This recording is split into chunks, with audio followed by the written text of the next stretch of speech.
Look, I'm from hip hop. So I've heard of it. You know we were raised on Fight the Power. Yeah, and you know what? And it took long for me to just sort of, who's going to tell the Roy Hamilton story? Or, the people Let me tell you about Roy Hamilton.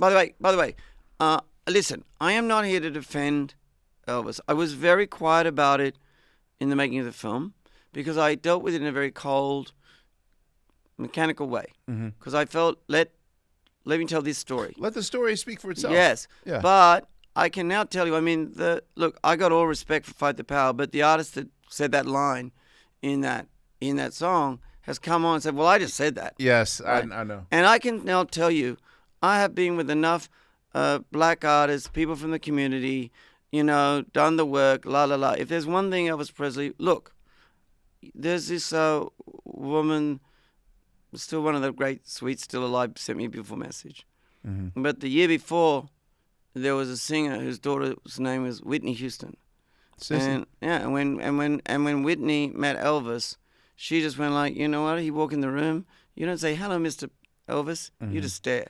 Like I can tell you, Q-Tip said to me, the one thing in the community is there's definitely you got to respect the artist. There's no question in the community. And when it comes to Roy Hamilton, that story is not always told accurately, because Roy Hamilton was dying from TB or had TB. He was in the same studio. Guys around him said Elvis had never been more nervous than when he met Roy Hamilton. He was his idol. And he gave Roy a song to record that Colonel nobody wanted him to give, Was it Don't Let Go? No, I think actually another one. It might be Gloria. I can't remember actually. Okay. But it's not Don't Let Go, although I love that song. I mean, I used to hear Don't Let Go and think it was Elvis. But of course, it was Elvis channeling Roy. Elvis channeling, opera singers, like he says. He says in the doco, I love the Mexican sound. I love all music. Dude, literally you letting him speak for himself, definitely gave me, more than likely, I'm going to start from the beginning. And I struck this friendship with Eddie Murphy, and I know he was one of the first people. Eddie. When I did Summer Soul, my favorite footage was watching the fourth camera, which was strictly just the audience reaction. Yeah. Man, I wanted so much more audience reaction, because there's one point when I don't know if he's doing Suspicious Minds or whatever. There's one point where you do this the perspective of watching the audience, and I looked, and there's 4 black people in the corner, and I mean they're getting down like, yo, this is my jam.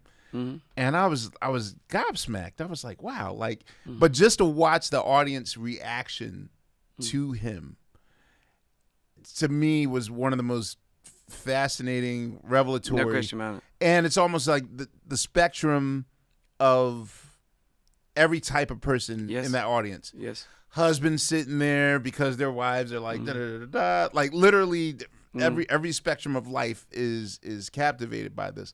But then there's also the backstage footage. Yeah. Okay, so before Sammy Davis talks to him, do you know the two black guys that are speaking? Who are they? Now, let me tell you that, because he said, you copied all my moves, all right? And I got to tell you, I know I've had my research guys try and work out. I know that they were artists of the time, and right? But let me just explain something about that. By the way, that footage has existed before, but the sound hasn't. And we found the dialogue. Yes. Right? Okay. So I've had the guys trying to find it out exactly who they are. And forgive me, because I'm sure they're hugely respected artists. But we only just started to break down exactly who's in that room. Right. Because we only just got it right at the end. So, but the short answer is I don't actually know. But I've always been amazed in the way Elvis goes. And then Sammy's going, you were revving it up. You got going. And Elvis is going. Dude, and you I know didn't know Elvis could tap dance. Dude, when he says, I'm Fats. You want to hear a publishing story? Yeah. When he says, well, ladies and gentlemen, I'm Fats Domino, right? He goes on to sing a Fats Domino song. Right. But he sings for about 8 seconds, and it was so expensive. I can't put it in. But Fats used to make him breakfast in Vegas in the morning. And when Word? Elvis never called himself the king, and in fact, I've got it in the movie we don't have film of it, but it's in the press when they say, you're the king of rock and roll. He says, I'm not the king of rock and roll. He says, Fats, come down here. This is the king of rock and roll. All right? I'm not trying to defend Elvis in a specific way, but Sissy Houston says there's no way, there just wasn't, she says something like, I never, ever, this idea of him having, that particular case was back in the 50s. He said, I was never in that town, and anyone who knows me, that's not me.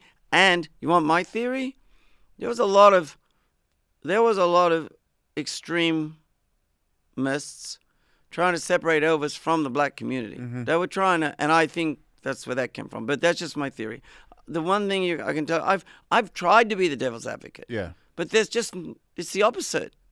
It's just the opposite. I will say this is probably the greatest case to really study it.